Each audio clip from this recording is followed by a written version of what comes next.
Hello and welcome to the Product Opscast with Graham Reed and Antonia Landy. Good morning, Antonia. How are you doing today? I'm very well, thank you. Good stuff. Today, we are honored to be joined by Marielle Velander, Product Portfolio Manager at N26 and speaker of all things Product Ops at Late. Marielle, thank you so much for joining us today. Yeah, thank you for having me. I'm looking forward to this conversation. So are we. As we were saying just off air, we kind of separately have met up over the kind of past couple of months at various events and things like that. Would you like to take just a moment to introduce yourself and your background? Yeah, sure. So I can start sort of at the very beginning. My background, as many people in product operations, is not originally in product operations, but I actually have an academic background in anthropology. And I think the way that I think as an anthropologist still permeates my approach to product operations and also now portfolio management. I actually started my career working 4 years as a consultant and research manager in international development. So helping to strategize with and do landscape research with international development agencies, municipal governments, foundations, and nonprofit organizations. And we did something called institutional ethnography, which I think prepared me quite well for product operations, where we would interview people internally within these organizations or within these agencies, better understand what are the different power relationships, what are the different kind of rituals, ceremonies that they have, what are their practices and belief systems, and then based on that, how can we adjust their strategy to allow them to work more effectively to deliver better programs. And then when I stumbled upon, first of all, something called research operations, that's how within tech, that's how I found my little entry road into the tech space. So my first role in tech was as a research operations lead at a small digital security startup in Paris, Dashlane. And there I was shaping research operations and trying to figure out how we can make insights from our customers more actionable for our product teams until our research team was unfortunately let go of. They didn't let go of me, the research operations lead. Rather, instead, they just changed my title to product operations, and I had to figure out what this is. So naturally, I used my main toolkit, which was research skills and research methodologies, to interview our designers, our engineers, our product managers, our leaders on what are the challenges that they have, where are the blockers in our product lifecycle, what should the ideal product lifecycle look like, and how far are we from that ideal right now? And that's where I kind of started venturing into what this role might look like. So I did some really interesting, exciting stuff there, which ended with helping to facilitate the North Star workshop for their executive leadership team. So that's going to touch a bit on a topic that I recently spoke about at a roundtable with Graham at the Product Ops Summit on building executive trust, which I think has been a growing theme throughout my career in product operations. But after Dashlane, I actually wanted to learn from a wider team of product ops rather than being a product ops team of one. And so I joined a product ops team of 12 at EdTech startup Babel in Berlin. But what was funny is after like 3 months of joining that team, they shrunk to a team of 3, not because anyone was laid off or anything, but we realized that we were actually organized into 3 sub teams that were not actually doing traditional product operations and would be a better fit situated in other departments that were closer aligned to what they do. So the natural identity crisis that I feel like many product operations teams were going through at that time and still stumble upon. And so I think it led to some healthy changes. And instead, we just focused on really supporting how we are doing planning and integrating insights into how we make decisions in the product space. So I learned a lot from that experience. But now, for the past 2 years, I've been working at N26 at FinTech, which is a digital bank.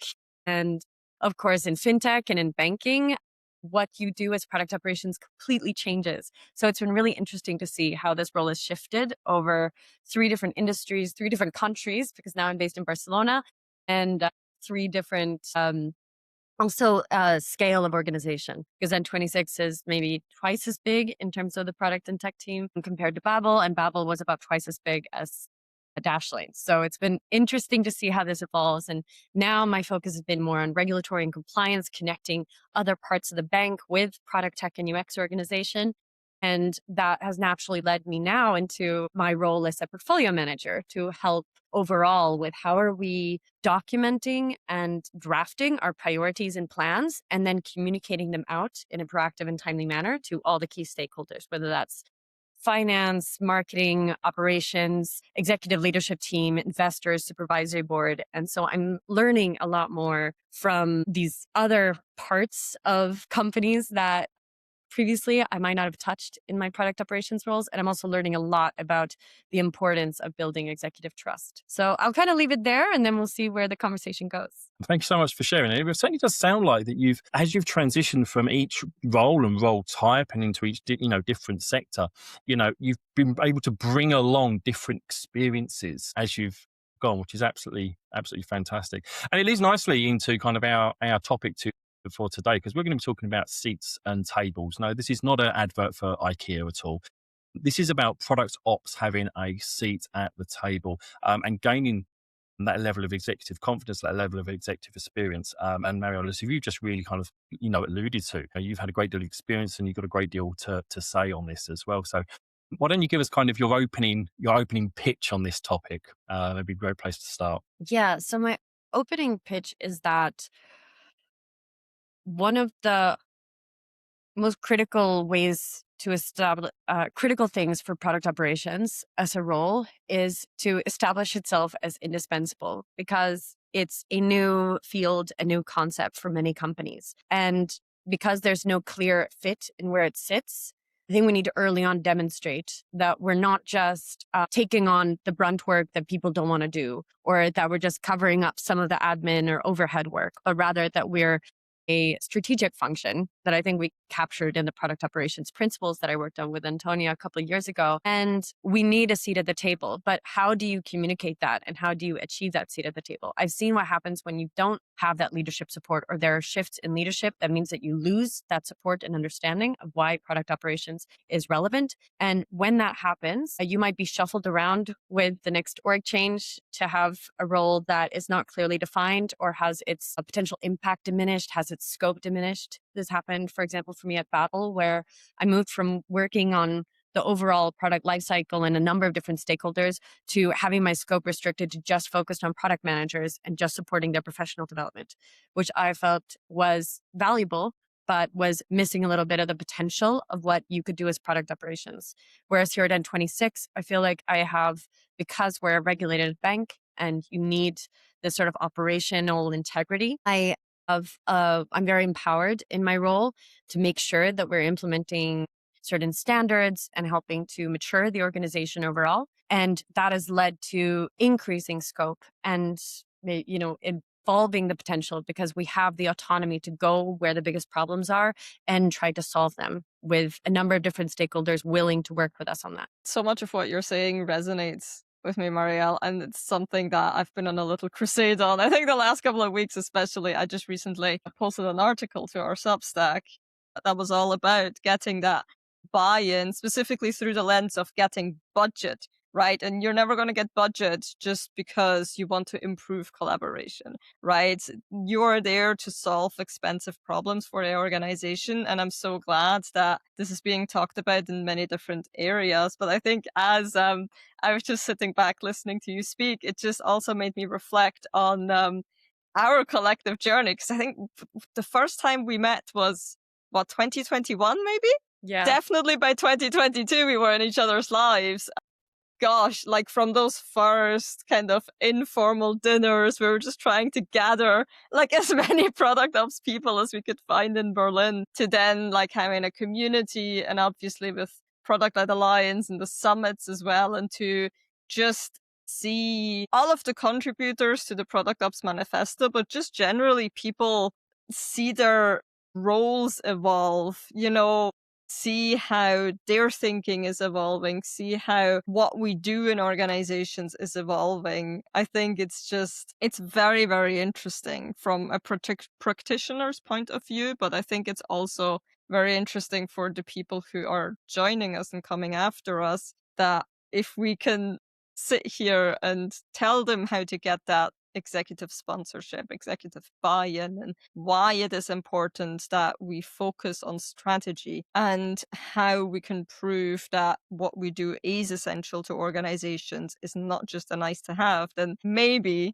hopefully, they don't quite have to have as many battle scars as maybe some of us do have. But yeah, I'm just very glad we are talking about this at a higher strategic level. And but both of you kind of talked about, over the past sort of 3 or 4 years. And Antonio, we were talking to David on a couple of episodes ago, David Pereira, about what has changed since we started doing this podcast in product operations, how he saw it, how each of us saw it. And Marielle, the same question to you, really, because this is very, very linked to kind of what you explained in your background and what you're alluding to here as well is how much have you seen product operations change since you've been kind of really more actively getting involved in the profession? Yeah, well, I remember that first Product Up Summit I joined in 2021, and I was invited to speak at because I think they didn't have many people they could find that were formally in a product operations role in Europe. And they asked me to speak, and I had just been handed this title, so I had no idea what to speak of. I decided to speak about how I'm taking what I've learned from being a researcher into developing my approach to product operations. And it was interesting to see that resonated with a lot of other people because they were also going through the same process. We had a lot of conversations in those early days of what is product operations and defining it. And we've moved on from that point now. And that feels really refreshing because I think at one point it just started getting frustrating that every product operations summit had something like, what is this? It's becoming way more established. More and more companies are aware, even though not everyone is, because I spoke at a product tech event in September to a room mainly filled with PMs who had never heard of a product operations person or didn't have that function. So that's, of course, the context of Barcelona's tech scene. But I think it is growing as a kind of established field. And as a result, now we're moving more to how do we have impact and what are the different ways or constellations in which these teams are set up? And what does that look like at different types of scale? What does it involve more analytics or, tracking of metrics, or is it more in processes? Ever since we folded in portfolio management into my role, I've been trying to identify how many other companies are doing this as well with product operations, moving it more into the strategy realm, because in all the different roles I've been in, I've somehow landed in roadmap planning and supporting those planning processes, because it's usually a really tricky part of product organizations and trying to link up with the rest of the organization to have everyone be coordinated. And so it's a place where we can have a lot of impact, and a place that many people didn't have time to zoom out and take the bigger picture before. And I think that's what's so cool about product operations, which we're appreciating more and more as it's evolved over the past 5 years, is that it's a little bit liquid. Like, it fills the container that it needs to. It finds those gaps and it helps fill them with solutions that will make things go smoother and mature the organization. And so now I think we're talking a bit more in complex and advanced terms about what that maturity might look like in different contexts. It's really interesting. I firstly, am super pleased to hear just another person that is saying, the role has very much established itself now. That's not to say that it's standardized, but, it is established, it is recognized, because Antonio and I have been saying this for ages. And sometimes we maybe sound like we're in an echo chamber when we're saying it. So it's really great to hear, other professionals seeing this as well. And it's really interesting because this comes back to our kind of theme for today as well, about product ops filling that gap that it needs to fill. And I don't know of many other kind of established roles that are becoming more widespread that kind of acts in that way, and particularly within this kind of tech space. Tech-based roles are typically very kind of, hey, you're going to come in and you're going to kind of do this. Whereas product ops is kind of, hey, come in and we need to figure out, not just for you and the team, but also for the whole business, exactly what we need product ops to be focusing on. And Tony, you do this all the time within your consultancy, but some businesses will need a lot more of one thing than the other. Maybe they need a lot more on communication and collaboration. Some others need a bigger hand on data. Some others need a hand on strategy. So have you seen any kind of commonalities in the roles that you've held with product operations, whereby the same things kind of are needed over and over again? Or do you feel that it is very, very different each business to each business? So across all the roles that I've held, I do think that there are certain transition points in development that feel tricky or complicated or get difficult to translate across teams and departments, especially when companies scale. And so, it's easy to say, oh, like road mapping, planning, I've somehow ended up doing something related to that. But I think to get to the root of what it is when you're at the very start of this might be an inkling of something we should work on from maybe customer feedback, or maybe it's coming from, oh, the competitor is doing this. We feel pressure at a leadership level to also implement something like this. And now teams are tasked to find our own way of approaching that same problem that competitors have solved. So there's that comes in, and sort of at the very start of sort of even the discovery process, how do we approach that? Then there's that I really started working on a lot, coming from more of a research background. But then there's also this part going into discovery to delivery. Where is the line drawn? That's a key collaboration point where you need a lot of people involved. And then there's also towards the end, when you're kind of moving into refinement, ready to done, trying to figure out like, how do you break out, an MVP versus what comes next? How do you communicate that appropriately, and not just in purely technical terms, to marketing, to sales, to other parts of the organization? How do you also anticipate the forward planning with your business side, sort of anticipating the potential business impacts of this, or with finance to consider the budget and plan that out well in advance? And so there's these different touch points that all, I think, make product operations this role that helps translate between different functions and between different parts of the company. So I often find myself trying to understand how to break down technical terms in a way that a finance person could understand, or understanding what marketing needs and then trying to translate that to our product managers, and sort of then thinking about, how do I fold this into our cycle of working, the natural cycle that happens with how we develop and then learn from what we develop. And then, of course, that folds into how we're using tooling and can refine how we use tooling, how we translate this into Jira to, for example, not just take things as they are or have things fragmented by how teams use them, but coordinate sort of how are we using this in different ways. And I think that involvement on how we are more effectively using tooling, how we are more effectively planning, and how we're more effectively communicating to different stakeholders, both across functions within product tech and UX and also to other parts of the company. That is something I've done in all three organizations. It's very interesting. I like this idea of the complexity lying in those transition points. Earlier today, somebody asked me, where do the biggest challenges in product ops lie?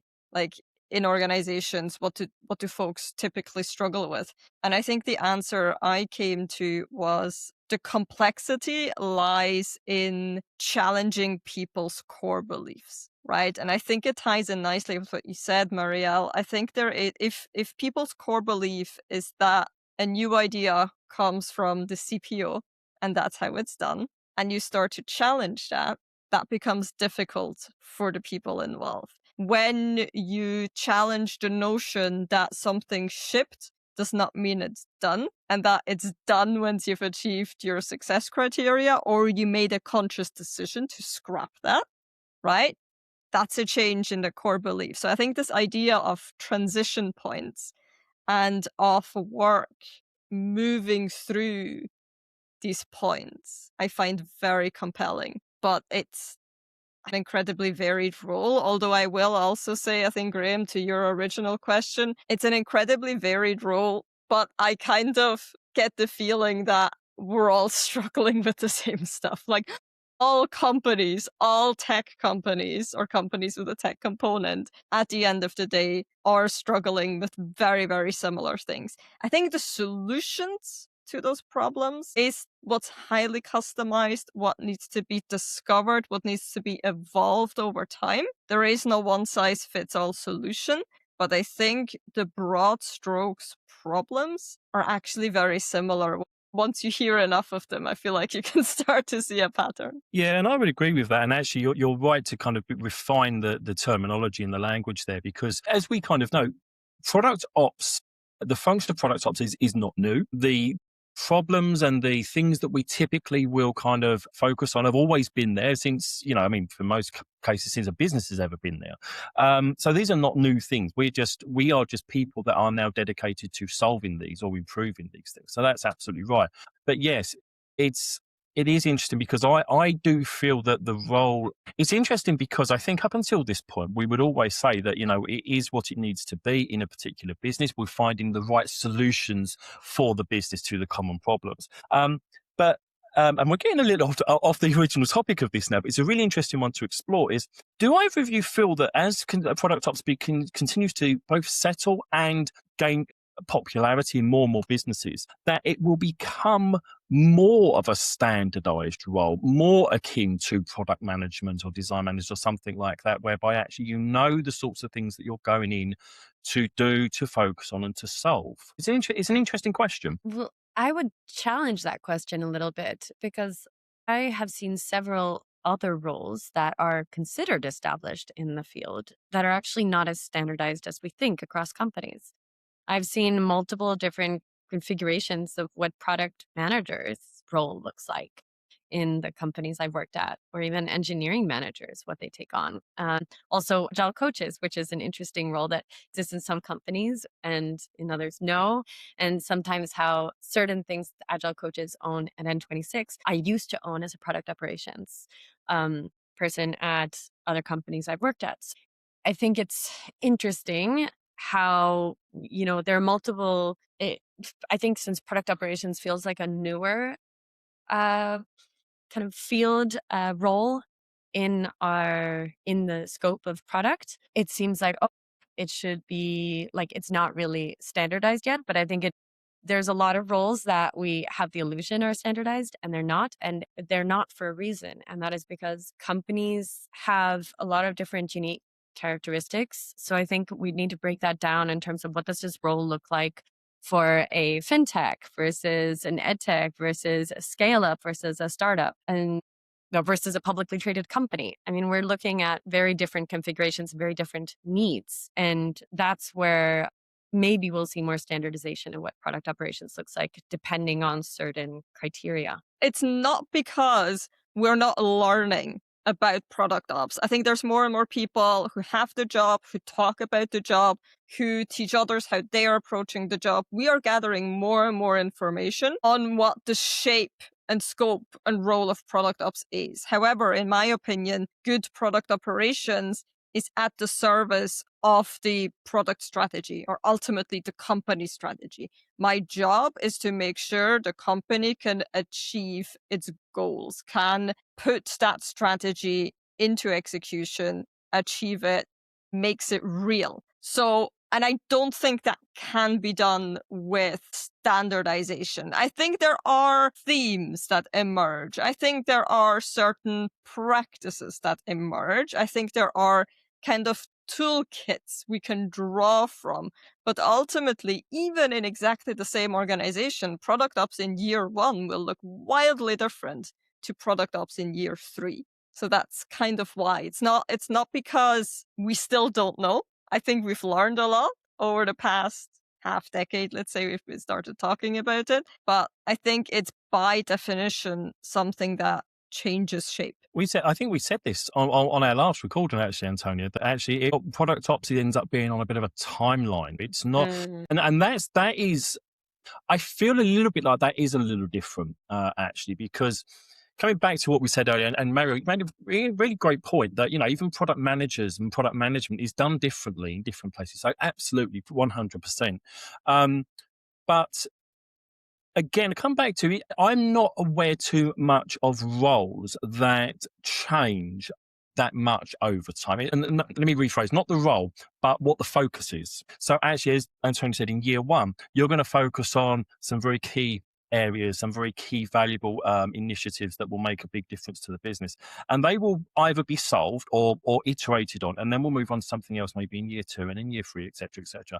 And that is then also fluid with the scaling of the business or the changing shape of the business as well. If you go through exactly the same motions and you plan exactly the same thing in 2 different businesses, because the business changes at a different rate, a different focus, a different products out the door, etc., that can change dramatically what a product ops needs to focus on as well. It's again, I'm not too sure, and please do say if you think differently. I'm not too sure of many roles in business that will kind of do the same thing. Well, what you're talking about reminds me a bit of the exercise we did at the product operations roundtable. And I really liked what you said, Antonia, about that product ops should really tie to the product strategy or the company strategy and try to deliver that.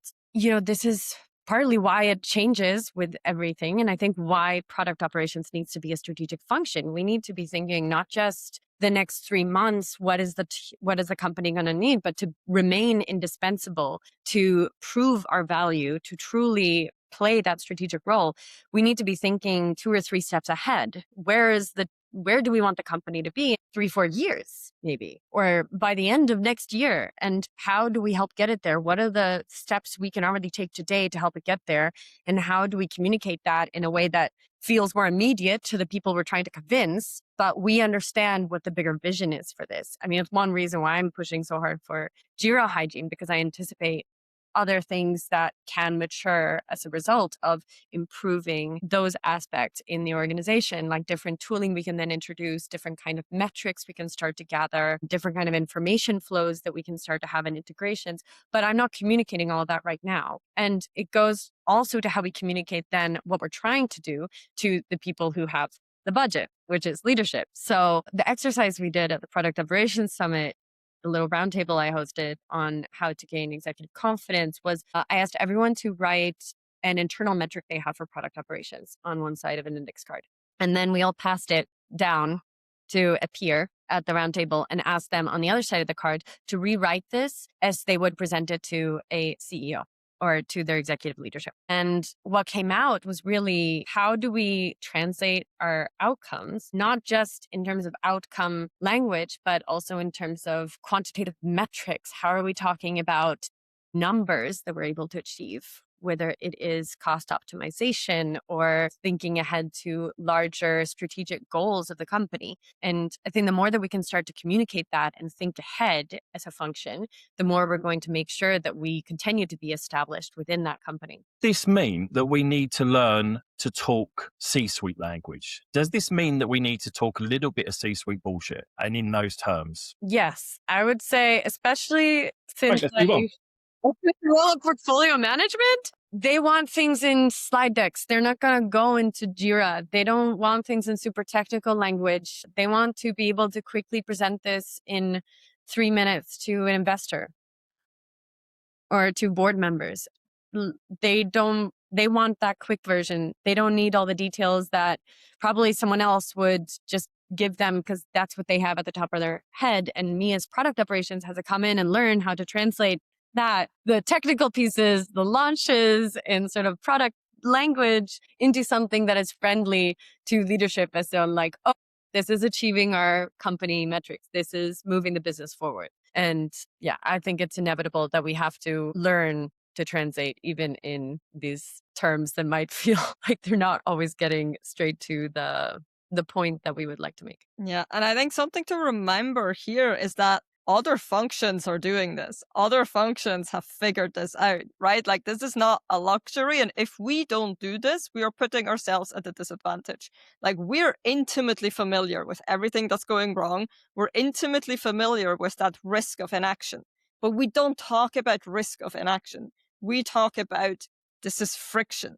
This is suboptimal. This is holding teams back. Pardon me. If we don't start talking about things like risk of inaction, opportunities missed, money wasted, then we are simply not putting the work we are already doing into the context it needs to be seen and heard and to be doubled down on, right? So it's really not about changing what we do. We're already doing the right things. We already know the right information to talk about it in these terms. We just need to reframe what we do so that other people can match us at that level and can really understand the value we bring to the organization. I think that's super important as well. And I think for anybody kind of watching in our audience that maybe is newer to the product ops role or profession, I think that's kind of a really kind of key takeaway is to think about the way that you communicate. And I would say, particularly if you've come from a product manager or even an engineering kind of background, where actually we tend to be a little more kind of direct, a little more, these are the facts. We want to dive into the details. We want to explore and we want to explain, our thinking of how we've got there. And I'm absolutely guilty of this myself as well. I still have to relearn this myself. when we're trying to kind of get leadership on board, we want to talk that language. I think that's really a key thing for us to be wary of. Um, it leads on to just one thing that both of you have kind of alluded to as well about, being 1, 2, 3 steps ahead, looking at what the business or even the division is going to look like in 3, 6, 9, 12 months time, and trying to plan for that. How what tips have you got, or how do you approach that with leadership to say, actually, look, this is the things that I want to be doing now because I can see this coming. These are the things that we should be doing now, or the things that we need to change now, so that we are setting ourselves up right for the future. Maybe when a business is maybe not looking kind of so much at that, or they are very focused on just product delivery. Because again, what you've just said there is really, really important. We need to be getting ahead, but how do we get that buy-in from leadership to do that? So I ran a product up strategy workshop last October at Productized, and the workshop was exactly this. It was exactly this work. The way I do it is, so usually you have at least a product strategy, right? You might not necessarily have a leader who is that incredibly forward facing. This might happen especially in smaller organizations, but you should have something you can anchor yourself on. And then the conversation becomes, what kind of product team can execute on this, right? If you say our product strategy is to expand in 3 new markets, make data-driven decisions, become innovators in the space, okay, capabilities are needed, what skills are needed, what tools are needed, what people are needed. What does the shape of that successful product organization of the future look like? And then it really becomes an exercise of, what do we already have versus what is capability that still needs to be built. And that almost automatically creates your roadmap, right? You say, okay, listen, if we want to run 5 experiments a week by the end of next year, we need to learn how to run 1 experiment successfully, right? We need to get new tooling for A/B testing. We need to make sure our data infrastructure is set up in a way that helps us make those rapid decisions. We need to double down on discovery. Whatever it is, whatever holes exist in your organization, once you concretely start thinking about what the organization of the future needs to look like, that's not nice to have. It needs to look like what capabilities you need to have to actually achieve your strategy. Then suddenly priorities become a lot clearer. Yeah, that's exactly what I was going to say. You need to set the requirements first for that vision that you've already probably set at the company level, at the product level, where you want to be. Define what those really are. Technically, that's quite easy to do when you're in banking, where there's lots of regulations that spell those requirements out for you. Then you sort of plan backwards from that to really understand, okay, where can we deliver on this, and how can we do it in the right way? I think that's also a key role then that product operations can play in these conversations, is sort of, how are we not just like building the right thing, but how are we building it in the most effective way possible? How are we considering also what we have available to us to build this? I already, with the sort of dawn of AI, product operations has come in a lot with sort of thinking about, how are we better managing, integrating this into certain things? Where does it fit? Where does it not? How are we taking an ethical approach to integrating different tooling and making sure that it complies with all the regulations and requirements now that are being established for the use of this? This is also thinking ahead to be like, we can jump on all these innovative tooling, but if we want to stay competitive and move forward as a mature organization, we have to do it the right way. And this is where we're, I think, incredibly helpful in guiding on what those requirements should be and what are the certain steps then to take to meet them. Let's talk about trust in this relationship as well then, because maybe if we are new to the business, we are setting up product ops from 0 to 1, and which is quite often what I end up doing, to be trusted to kind of go to leadership, to be heard by leadership, and then ultimately to kind of present this strategy. You've done your research, say, hey, here are the things that we are doing well now. Here are the things that we should improve upon. Here is that roadmap.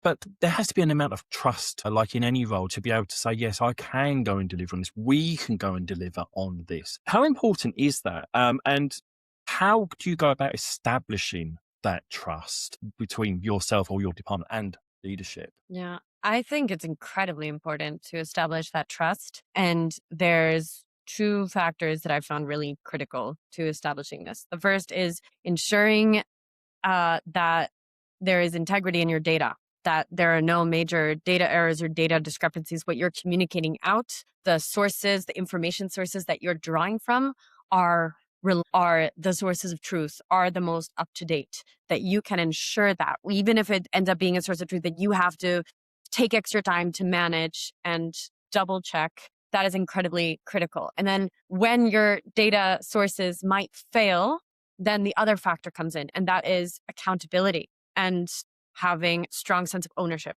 So what I found is leadership deeply, deeply respects when you take strong accountability for when things go wrong and rapidly respond and act to work through anything, to connect the right people, to communicate proactively about anything like that, to not shy away when things get tricky and complicated and uncomfortable. And so I've been on the first side, making sure that we have very reliable sources of truth, reinforcing that, verifying and double or triple checking that what I'm sending out to key leadership in terms of information or updates is reliable. And if they come back and say, this is not what I heard from my direct report, I try to connect with the right people to make sure where we went wrong with the source of truth and that we learn from it and address it going forward. I think this has really helped with establishing these relationships that we're on it and we can be trusted in companies. You know, you have to have the people that you trust to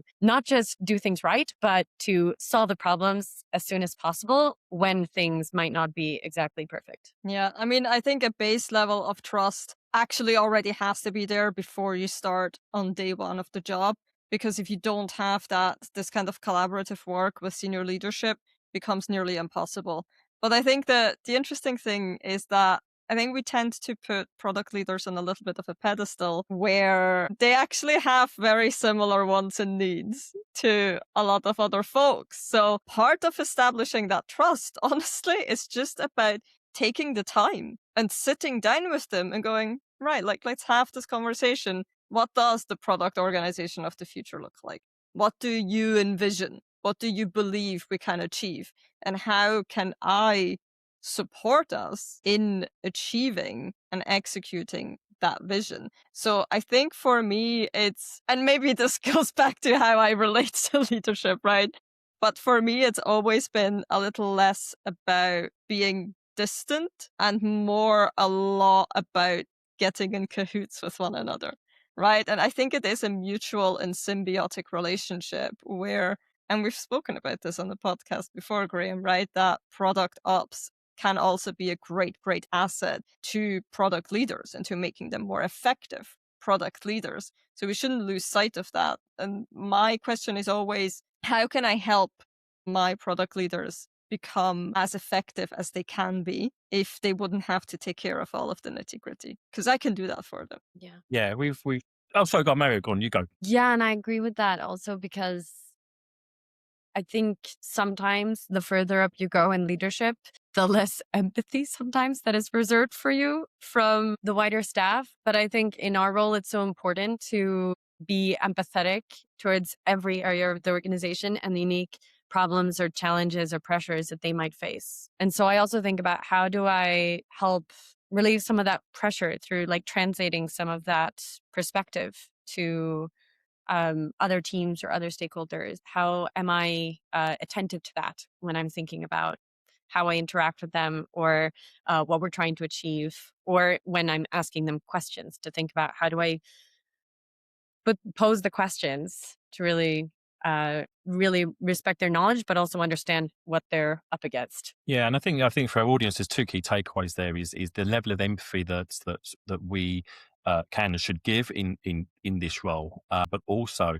which again, I think there's a lot of takeaways that on many of these episodes is let's not overlook the support that we can be giving to product leadership. We need just as much support as those on the IC level, on the delivery side of things as well, and look to see where we can ultimately release them to do the things that they are primarily and maybe even stereotypically employed to do, dealing with the board, the C-suite, line management of a potentially very large division, et cetera, et cetera, et cetera, et cetera. So there's a lot to do there. Changing tact for kind of our last element of topic here, let's talk a little bit about strategy, and we've certainly touched upon that throughout today.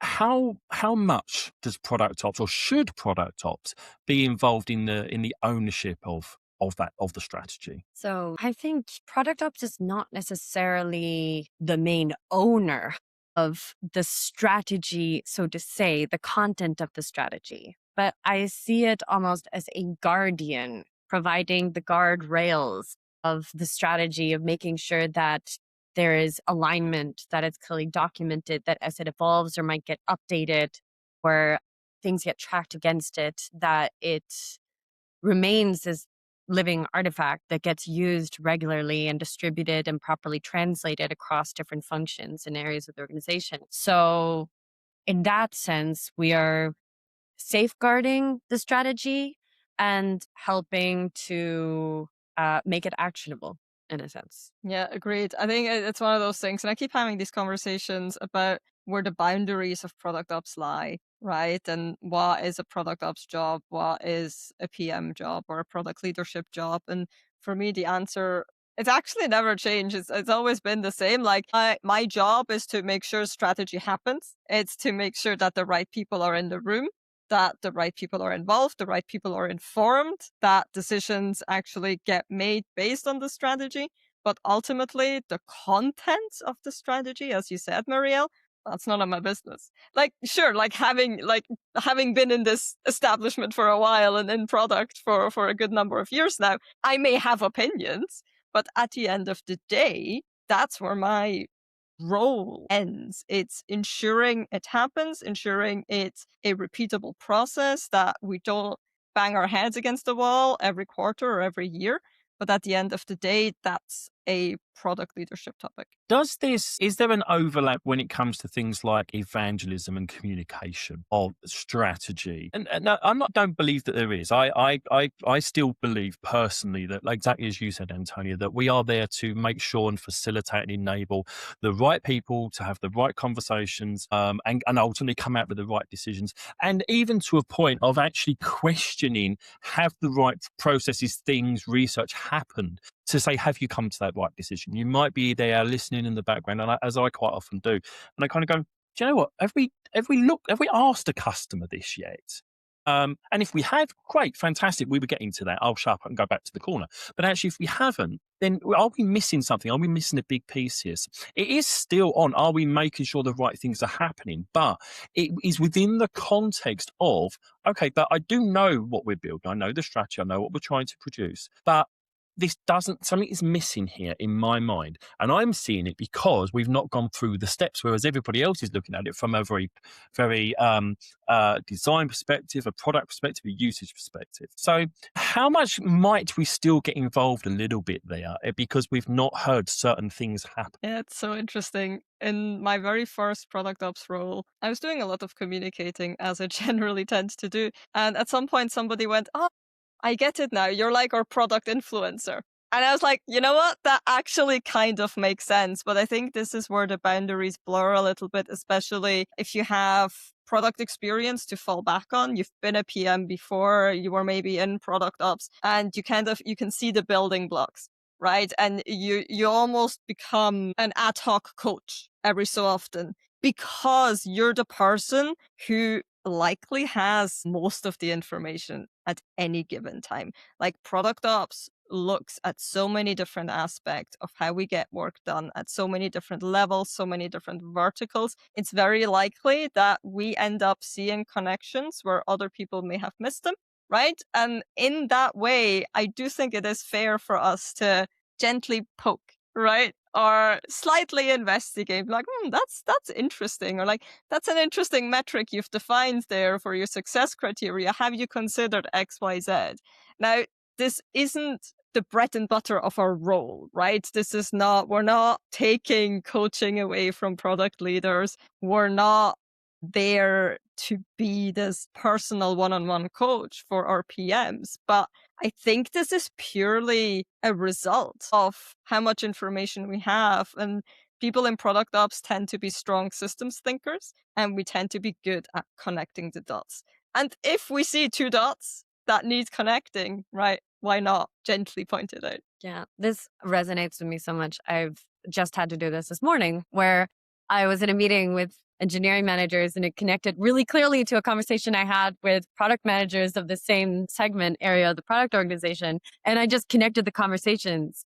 Or I had a conversation with someone else and I know that they're working with the same stakeholder on a different topic. And I'm like, okay, how are you working with the stakeholder? This is how I'm hoping to work with the stakeholder. Let's align our efforts and how to improve that relationship and strengthen it between the product tech and UX org and also how that stakeholder works. In this case, it was finance. And I think it's just, we often have this information at hand and we're also the ones sometimes deciding who is going to be in the room at the right time to have these discussions that drives decision making. And so much of that also goes a little bit back to the kind of culture we're trying to shape and also the kind of mental model or overall cultural practices, which is where like my anthropology brain comes in, is sort of how are we setting the scene for the types of decision making that we would like ideally to see us be making in the organization in a way of coordinated cross-functional inputs, proactive thinking ahead,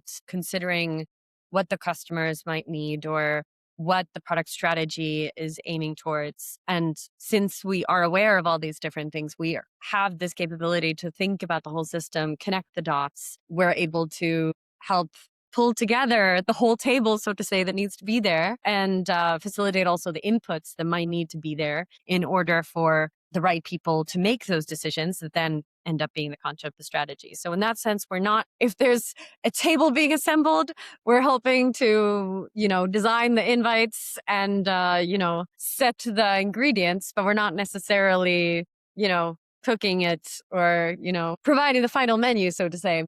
I think this is why that's like an interesting metaphor maybe to use for our role within strategy and how we help the company in that sense. And the final point on this is, what if you've done all of this and you've ensured the right people are in the room, you've laid the table, the ingredients are all there, everything's there, but actually you're feeling that still the right conversation is still not happening. I've seen this in businesses past whereby I kind of report the teams together, but actually, particularly from different divisions, sales, support, whoever, and product, the right conversations are still not happening. The thing is not moving forward. Does product ops play a role in that as well? In that, we facilitated everything. There is nothing more we could do in terms of enabling the conversation to go in the right direction, but it's still not. I think that is a little bit dependent on the other roles and how they're configured in the organization, because I would expect that would come from product leadership or sometimes even from agile coaching, for example, this facilitation role. And if that doesn't exist in the organization or it's not as strong or there is maybe not clear ownership of that role in the organization or at that table, then that is where product ops might be relevant to come in and support. But the expectation is that ideally that would be coming from the leadership, and we're only there to fill that gap if it doesn't exist. Yeah, I think it's our job to sound the alarm bells. I think I find myself quite frequently going back to product leadership privately to say, listen, we've done this, this, and this. We still haven't come to a good resolution point, or there is still friction there, or I believe because of my past experience that we might be going off track. And then I think it's up to product leadership to intervene or to give us potentially that mandate to intervene, right? Sometimes that can also happen. But I think certainly not the default, unless, as Marielle said, and tying us back nicely to what we said at the beginning of this podcast, unless the shape of liquid we need to be in that given moment dictates that that is a hole to be plugged temporarily by product ops. Yeah. Absolutely fantastic. Yeah, no, it ties us nicely back to the very top of the conversation. That's it. for today, for everybody watching, I would really like to thank our special guest, Marielle, for everything that you have shared today. It's been absolutely fantastic having you on the show. Yeah, no, it's been a pleasure. Thank you so much for inviting me. Thank you. Please do connect with any of us on LinkedIn. And thank you to everybody watching. Antonio and I will be back on the next episode of the Product Opscast. Thank you, everybody.